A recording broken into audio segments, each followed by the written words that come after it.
ఈనాడు వ్యవస్థాపకులు రామోజీరావు మరణం పత్రిక రంగానికి తీరని లోటు అని జన విజ్ఞాన వేదిక జాతీయ కార్యదర్శి షేక్ గయాజ్ భాషా అన్నారు. ఆయన మరణం ఎంతో దిగ్భ్రాంతిని కలిగించిందని వారి కుటుంబ సభ్యులకి సంతాపం తెలియజేస్తూ రామోజీరావు ప్రింట్ మీడియా, ఎలక్ట్రానిక్ మీడియాలో ఎన్నో సాధ్యమైనటువంటి కార్యక్రమాలకు రూపకర్తగా ఉండి ఎంతో మందికి ఆదర్శంగా నిలిచారన్నారు. అదేవిధంగా స్టూడియోని స్థాపించి ఎక్కడ లేని విధంగా ప్రపంచంలోనే ఒక ప్రత్యేకమైనటువంటి స్టూడియోగా ఆయన తీర్చిదిద్దినటువంటి సందర్భాన్ని ఆయన గుర్తు చేసుకున్నారు.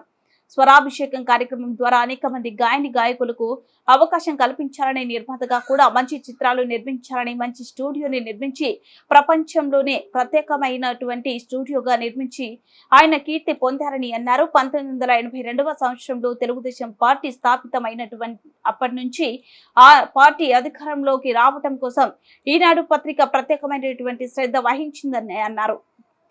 హైదరాబాద్లో ఇంకొక ఎడిషన్ని ప్రారంభించి దశ దిశల ఈనాడు పత్రికని అద్భుతంగా ముందుకు తీసుకెళ్ళినటువంటి వ్యక్తి.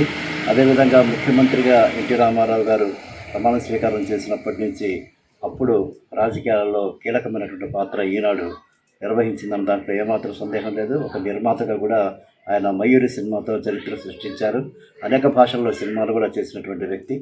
స్వరాభిషేకం కార్యక్రమం ద్వారా ఎంతోమంది గాయకుల్ని ఆయన పరిచయం చేసి వాళ్ళకి జీవితాన్ని ఇచ్చినటువంటి గొప్ప మహనీయుడు. అటువంటి గొప్ప వ్యక్తిని మరి ఈరోజు మన పత్రికా రంగం కోల్పోయిందని చెప్పి నేను ఈ సందర్భంగా ఆయనకి నివాళులర్పిస్తూ వారి కుటుంబ సభ్యులకి నా సంతాపం తెలియజేస్తున్నాను.